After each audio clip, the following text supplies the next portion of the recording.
চলে এসেছি রাধাষ্টমীর ভ্লগ নিয়ে। যেহেতু দুপুর 12টার মধ্যে ভোগ দিতে হবে গোপালকে, তাই সকাল সকাল গোপালকে যা যা ভোগ দেওয়া হবে সেগুলোই বানানোর তোড়জোড় চলছে। প্রথমে আমি সিমুইটা করে নিয়েছিলাম, আর মা 5 রকমের ভাজা আর রাধারানীর পছন্দের কিছু পদ রান্না করবে সেগুলোই কাটাকাটি করছিল। দেন আমি চলে গেছিলাম গোপালকে রেডি করে নিতে। আর সেদিনই আমি পঞ্চামৃত বানাতেই ভুলে গেছিলাম, তাই মধু মাখিয়ে গঙ্গা জল গোলাপ জল দিয়ে স্নান করিয়ে দিলাম।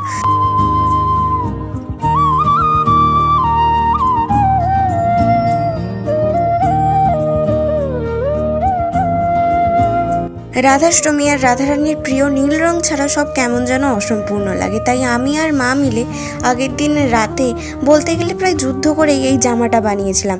আসলে জামা বানানোর অভ্যাস না থাকলে যা হয় আর কি। গোপালকে সাজিয়ে নিলাম, তারপর ফুল দিয়ে বাকি ঠাকুরদেরও সাজিয়ে দিলাম। এই ছিল রাধাষ্টমীর ভ্লগ। তো দেখা হচ্ছে নেক্সট ভ্লগে। বাই।